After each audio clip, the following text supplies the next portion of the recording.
Good morning, everybody. I want to start this off with a very simple question. What if the only thing standing between you and your dreams as a college student was one simple form that you didn't know how to fill out? And that's the reality for millions of people throughout the United States every single year. The free application for federal student aid, or the FAFSA, is supposed to be a gateway for funding for U.S. citizens and students, but instead it becomes a barrier for most. And today I'm here to argue that the United States must implement two key policies here. We need to simplify the FAFSA process for one, and we need to expand the need-based for financial aid, for federal financial aid. And these are changes that we need to make higher education truly accessible to everybody in the United States. The cost of college has skyrocketed, and the financial aid just hasn't been able to keep up. The College Board reports that the cost of attending a public four-year school, and without including tuition and board, is now over $25,000 a year.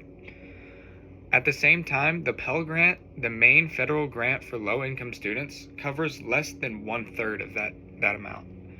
And let's be serious, here's the real issue. Many eligible students never received any of that aid. According to the National College Attainment Network in 2022, over $3.6 billion in Pell Grants went unclaimed because students couldn't or didn't complete the FAFSA.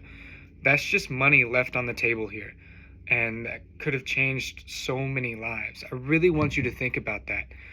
$3.6 billion, not million, not thousand, $billion just sitting there unused for students that couldn't use it.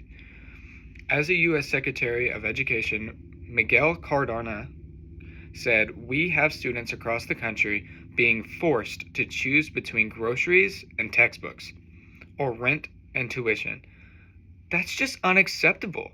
We are the richest nation on earth, and yet we have students struggling just to buy groceries to feed themselves just because they can't afford college." So why the heck is this happening? Because the system is broken, outdated, complex, and completely confusing. The FAFSA can be overwhelming, especially for the first generation or low-income students in every household.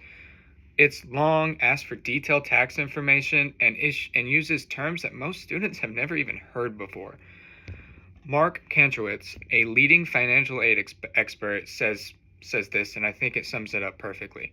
The complexity of the FAFSA has created a situation where students who need the aid the most are often the least likely to apply for it.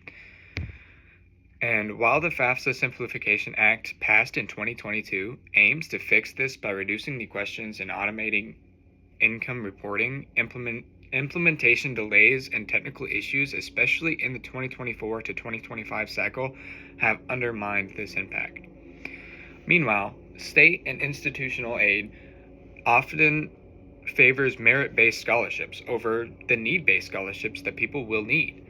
This benefits students who already have access to better schools and better tuition, tutors, test preps, and this often leads to the students in the low-income tax bracket left stranded.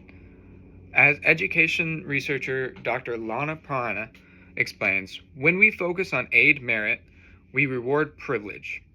When we focus on need, we invest in potential. And it sums it up perfectly. We need a federal policy shift starting with these two steps. Fully implement and support the FAFSA Simplification Act. The Department of Education must ensure that the new FAFSA system is fully functional, user-friendly, and mobile accessible. Fund high school FAFSA programs and to help students and family navigate this application. And we need to launch a nationwide outreach in under-resourced schools and communities. As Michelle Asha Cooper, former acting assistant secretary in the Department of Education, put it very plainly, simplifying the FAFSA is about equity. It's about clearing a path for students who have been historically locked out of college. We already have a successful model in this. The Tennessee Promise, which provides free community college for in-state residents after launching the program. Tennessee saw a significant jump in college students, and particularly among those in the low-income brackets and rural students. And President Joe Biden said in 2023, higher education should be a ticket to the middle class, not a burden to last a lifetime. Let's be honest here. The current financial aid system isn't just insufficient, it's completely unfair. And it's costing us talent, innovation, and progress to move forward as a country. We have the tools and policy and framework to fix this. Simplify the FAFSA, expand the need-based aid, and give every student, regardless of their background, a fair shot of college.